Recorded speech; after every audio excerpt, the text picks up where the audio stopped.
took homes from innocents. But this woman hasn't paid her mortgage for 25 years. She says she doesn't have to. And these guys' website encourages people not to pay. Sounds like a scam, but this is true. That's not a scam at all. It's completely legal. You guys are disgusting. You're helping people freeload. Politicians love doing that. You can help your girlfriend. You can help your girlfriend's mama. And everyone will applaud you because everybody thinks the government owes them something. Some American Indians are rich, but others stay poor, feeding off government. Socialists like you have convinced them to do that, but they do better without the government. If I'm a socialist, what does that make you? I thought I was a capitalist, but I'm a freeloader too. You helped me pay for my beach house. Bon Jovi, Ted Turner, Bruce Springsteen, and CEOs like Jeffrey Immel are freeloaders too. We'll call them on. You're a freeloader. America, a nation of freeloaders. In cities, you often see people like this guy. Desperate-looking people, often holding signs like this one. It's natural to want to help people like this man, or this woman begging by a road in Salt Lake City. Her sign says she's stranded, in need of help, trying to get home. When drivers stop, she tells them, I'm from Seattle. I came down here to live with my boyfriend, and he ended up kicking me out a week before Christmas. You got nothing then? No, just my backpack. She tells this reporter from KUTV she's 1,000 miles from home. It's hard to eat. It's hard to have a place to stay.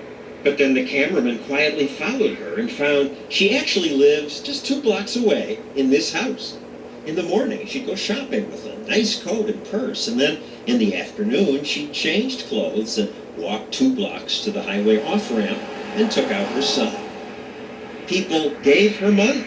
About $3, $5. Doing the math shows she made more than $50 an hour. I just felt sorry for her. A girl out there like that. I gave her a couple dollars. She lives in a house. What do you think about that? That is crazy. I live in a trailer. Dude, people pull over. I don't say anything to anybody. I hold this sign. I don't make anybody give me money. It is true that she doesn't make anyone give her money, but lots of people want to help those who seem to be in need. I got it. But lots of America's beggars are not needy. They're just freeloaders who've found a good racket. When I first reported on freeloading, I wondered, would these people holding "will work for food" signs really work for food? I just can't work for anybody. Would he flip burgers at Burger King? I wouldn't do it. It's a monotonous job. Maybe construction. I can't do it. My back. He says he would do janitorial work. That I would do. But will he do it 5 days a week? That I can't do. Why not? Well, why should I? Why does a human have to work every day if he don't want to? I have lawn work. Do you? Do you have some right now? I offered jobs to 12 people who said they'd work for food. All 12 said they'd come, but only this man did. He did the work and paid him $20, but he might have made more money begging. There have been estimates that earning $100 a day panhandling is easy. Steve Malanga and Heather McDonald write for City Journal, a magazine about urban policy. They say beggars today are hustlers. But there must be a lot of them who are genuinely homeless, mentally ill, desperate people. Every big city has food kitchens galore. The reason that people are on the streets asking for change is overwhelmingly drugs and alcohol. I wasn't homeless, you know? It was just an easy way to get money. John Buster used to make a living panhandling. And the best day?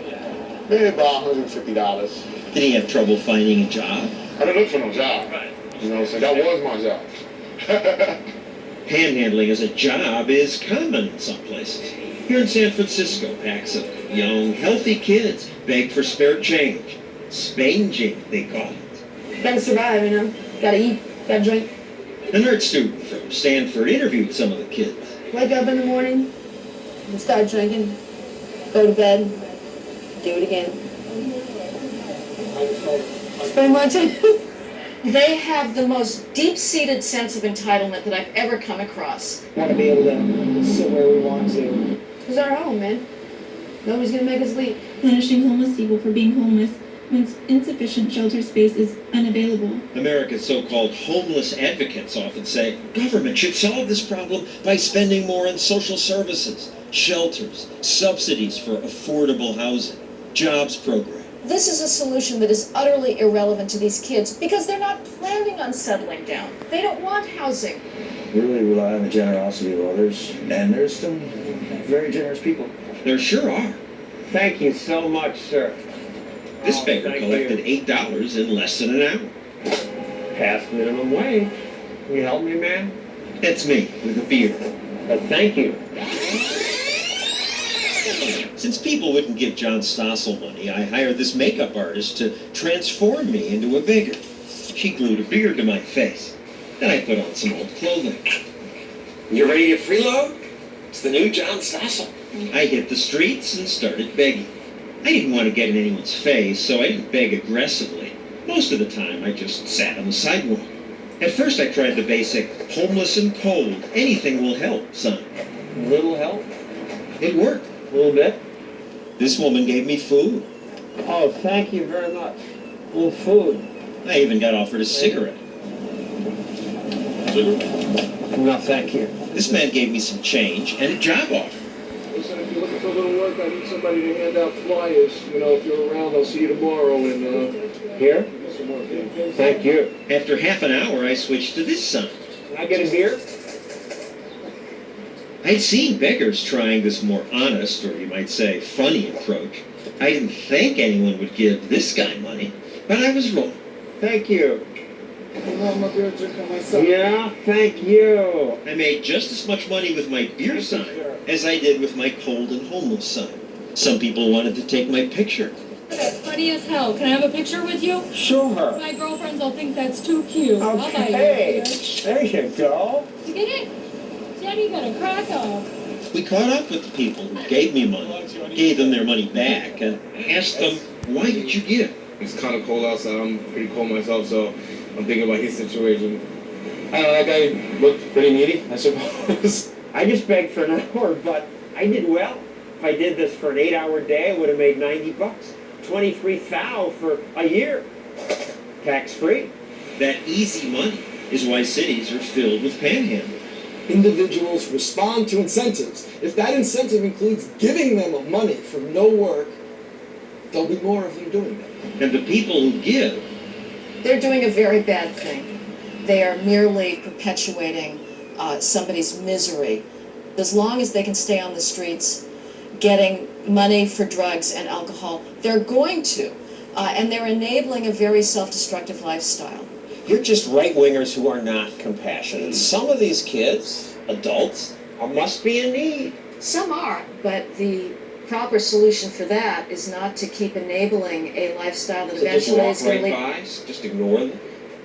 Yes. That's the advice city agencies give. Give real change to the homeless. Call us. We'll send an outreach team to help. Give to charities. Don't give to people. It doesn't get through. A few cities, this is Athens, Georgia, try to get through to people by installing fake parking meters. They call them homeless meters. On the parking meters, it says, don't give to the panhandler. If you feel a need for compassion, put it in here. We'll make sure it goes to people who really need the money, and the money is used in the right way. Resources do exist to help the truly needy. Food kitchens are plentiful. One charity I like is the Dough Fund. They helped John Buster put panhandling behind him. Instead of giving handouts, they retrain people to take responsibility for their lives. They don't allow you to get food stamps or anything like that. That's not allowed in the Dough Fund. They want you to be independent. They gave John room and board and paid him to clean streets. Now he supervises others. You don't have to wait around for somebody to give you something. You go out there and you make your own money. You get your self-esteem back. Because happiness comes from productive work, not freeloading. But at least beggars don't force anyone to give them money. Other freeloaders do. Corporations and politicians do that. And some lawyers do that. Isn't freeloading fun? I bet I could make even more money if I got a law degree. Then I could start suing businesses. Or you taxpayers.